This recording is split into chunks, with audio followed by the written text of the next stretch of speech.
नमस्कार दोस्तों, आप सभी का बहुत बहुत स्वागत है। दोस्तों, आप सभी के लिए मैं एक लर्निंग वीडियो लेके आया हूं और आज हम लोग इस वीडियो में जानेंगे कि जो आपका चैनल ब्रेकआउट होता है और जो आपका असेंडिंग ट्रायंगल ब्रेकआउट होता है और जो डिसेंडिंग ट्रायंगल ब्रेकआउट होता है उस पर कैसे ट्रेड करके एक क्विक पैसा आप बना सकते हैं। तो दोस्तों, अगर आपको जो है चीज़ें समझ में आ रही होंगी तो वीडियो को लाइक जरूर करिएगा और नहीं भी समझ में आ रही तो डिसलाइक भी कर सकते हैं। तो दोस्तों, आइए स्टार्ट करते हैं। सबसे पहला हम लोग बात करने वाले हैं असेंडिंग। इसको मैं आपको चार्ट पे भी दिखाऊंगा, कैंडल का जो चार्ट होता है उस पर भी मैं आपको बताऊंगा। सबसे पहला असेंडिंग चैनल होता है। बेसिकली होता क्या है कि कॉन्टीन्यूसली एक रेंज में जो है अप साइड तो बढ़ता है, लेकिन वो एक लिमिट में बढ़ता है। जैसे यहाँ पे आप देख पा रहे हैं, यहाँ पे एक रेजिस्टेंस एरिया आपको देखने को मिला इस पॉइंट पे, और फिर इस पॉइंट पे, और फिर इस पॉइंट पे, और ठीक वहीं पे अगर आप देखेंगे तो सपोर्ट आपको बार बार यहाँ पे जैसे मिल रहा है। तो एक रेंज में चल रहा है, एक रेंज में मार्केट फंसा हुआ है। तो अगर दोस्तों, अगर यहाँ से ये जैसे ये सपोज करिए, अगर ये जैसे यहाँ से ऊपर निकल गया तो यहाँ पे एग्जैक्टली आप जो है इसको बाय कर सकते हैं और एक अच्छा पैसा आप यहाँ पे बना सकते हैं। और कहाँ पे स्टॉप लॉस वगैरह देना है मैं उसको एकदम क्लियर कर दूंगा। अभी मेरे पास, मैं अगली स्लाइड पे चलता हूँ तो वहाँ पे आपको सब कुछ क्लियर करा दूंगा। वहीं डिसेंडिंग चैनल में होता क्या है कि लगातार जो है गिरता रहता है, और अगर ये अपने अपर रेंज जो है इसको अगर ऊपर निकलता है इसके, तो यहाँ पे एग्जैक्टली हम लोग बाय कर सकते हैं, क्योंकि यहाँ पे ट्रेंड रिवर्सल है। और सेम केस अगर ये कोई भी जैसे कि यहाँ ऊपर गया और फिर अगर सपोज़ करिए ये नीचे गिर गया होता तो यहाँ पे आप अपना सेल पोजीशन बना सकते थे, और जो भी आपका रेजिस्टेंस पॉइंट था यहाँ पे अपना आप ऐसे लग देते। तो इसको मैं आपको अच्छे से दिखाता हूँ। तो दोस्तों, सपोज़ करिए यहाँ पे ये हमारा साइडवेज मार्केट चला गया था और ये जो है रेंज में यहाँ फंसा हुआ था।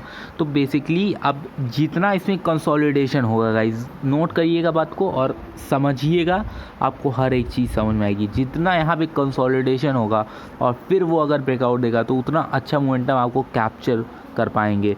तो फ़िलहाल के लिए अब इसके आप देखेंगे तो यहाँ पे जैसा कि इस पॉइंट पे एग्जैक्टली आपको एंट्री करना रहता है जब जो है एक क्लोजिंग मिल जाती है। आप इसको 15 मिनट्स में अप्लाई कर सकते हैं, 1 आवर पे अप्लाई कर सकते हैं, 1 डे में भी अप्लाई कर सकते हैं। ये सारे 4 पैटर्न्स हैं, मीन्स आप किस में अप्लाई कर सकते हैं। इंट्राडे के लिए 15 मिनट्स रखिए, बेस्ट है। 5 मिनट्स में भी रख सकते हैं, बट थोड़ा सा नॉइज़ आपको बढ़ जाएगा। तो अभी अगर हम लोग टारगेट्स के बारे में बात करें, सपोज़ करिए आप यहाँ इस पॉइंट पे लिए होते, और जो जैसे यहाँ पे आप देखेंगे तो यहाँ पे जो स्विंग बना है इसका, यहीं पे आप अपना एसएल डाल दीजिए, इतना आपका स्टॉप लॉस हो जाएगा। और बेसिकली जितना जो इसका लो रहा है, जैसे कि ये सबसे बड़ा स्विंग है दोस्तों। अगर दोस्तों हम इस पूरे पैटर्न के बारे में बात करें तो ये सबसे लो यहाँ तक गया था, ठीक है। फिर ये जो है एक रेंज में फंसा हुआ था, तो बेसिकली सबसे लो इसका ये पॉइंट हो जाएगा।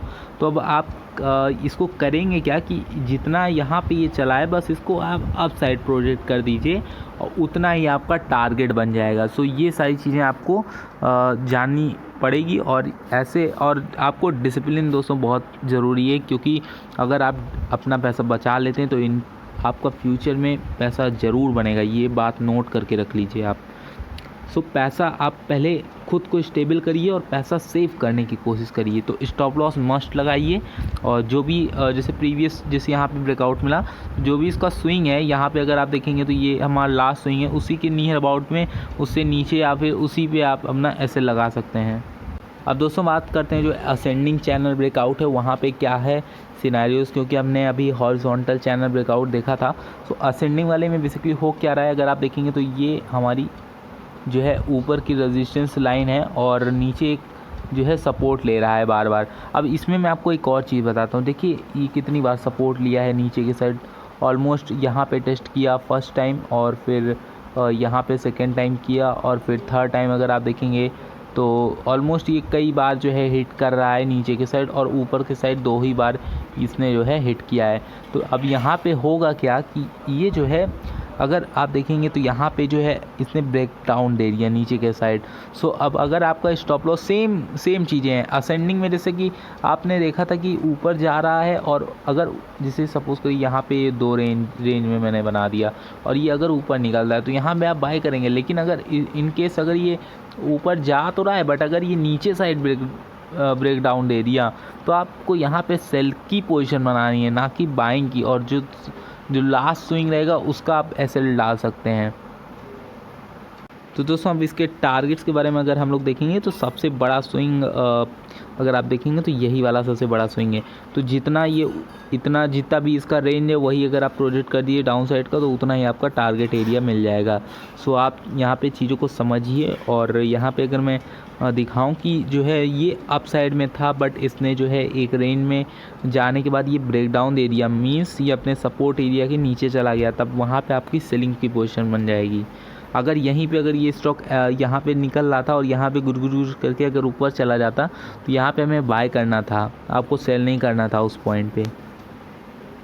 सो आपका काम है वॉच करना और चीज़ों को इम्प्लीमेंट करना। आपका ये नहीं है आपका काम कि आप उसको जो है आप अपने हिसाब से उसको नहीं ड्राइव कर सकते, वो आपको उसके हिसाब से चलना पड़ेगा। तो यहाँ पे चीज़ों को आप समझिए। और यहाँ पे अगर आप देखेंगे तो अगर ये ब्रेकआउट देता तो यहाँ पे आप सेल नहीं कर सकते थे, आपको फिर बाइंग की पोजीशन बनानी पड़ती। और जो भी स्विंग था लोअर स्विंग, यहाँ पे अगर आप देखेंगे तो ये स्विंग था, यहाँ पे आपका एसएल जो है बड़ा हो जाता। बट यहाँ पे अगर मैं टारगेट के बारे में बात करूँ तो आपको मिलता टारगेट, जितना रेंज था उतना आपको टारगेट भी मिलते।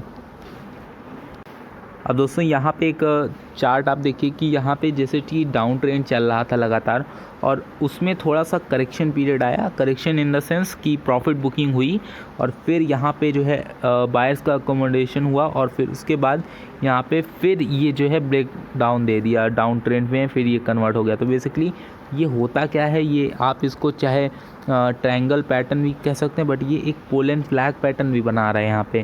क्योंकि पोल एंड फ्लैग में होता क्या है कि कभी भी जैसे कि सपोज़ के लिए बाइंग होती है, फिर थोड़ा सा होल्ड करता है स्टॉक, होल्ड या फिर इंडेक्स कुछ भी आप ले सकते हैं। सो यहाँ पे अगर आप देखेंगे तो ये थोड़ा सा होल्ड करने के बाद फिर अगर ब्रेकआउट देता है, तो ये पोल एंड फ्लैग, इसका पोल बेसिकली ये रहता है और इसका फ्लैग जो है कंसोलिडेशन पीरियड रहता है। और फिर वो अगर ब्रेकआउट देता है तब आप वहाँ पे बाइंग की पोजीशन बना सकते हैं।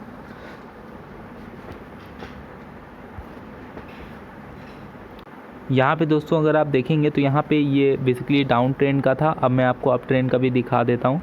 सो सपोज़ करिए यहाँ पे ये अप ट्रेंड चल रहा है और यहाँ पे एक रेंज बनी हुई है, और रेंज के बाद जितना एक कंसोलिडेट करेगा उतना मूवमेंट अप साइड की देगा ये। जैसा कि आप यहाँ देख पा रहे हैं ये कंसोलिडेशन फेज़ था, और फिर उसके बाद ये पहला अप ट्रेंड था, फिर कंसोलिडेशन फेज़ आया, फिर फ्लैट अपर ट्रेंड लाइन जो है, ये जो ट्रेंड लाइन आपको दिख रही है फ्लैट अपर, फ्लैट मतलब कहीं जा नहीं रहा है, सिर्फ एक रेंज में फंसा हुआ है। तो बेसिकली यही होता है। और अगर आप देखेंगे तो यहाँ पे लोअर साइड का भी जो है अपर अपर अपर शिफ्ट हो रहा है, मीन्स लो जो है वो शिफ्ट हो रहा है अप साइड की तरफ। तो यहाँ से आपको क्लियर कट अप ट्रेंड का भी एक अंदाज़ा मिलेगा। बट इनकेस अगर यहाँ पे नीचे के साइड अगर गिर गया होता तो यहाँ पे आप सेल कर सकते थे, ईज़िली सेल कर सकते थे, और जितना ये जितना रेंज है उतना ही आप प्रोजेक्ट करके अपना टारगेट बुक कर सकते थे।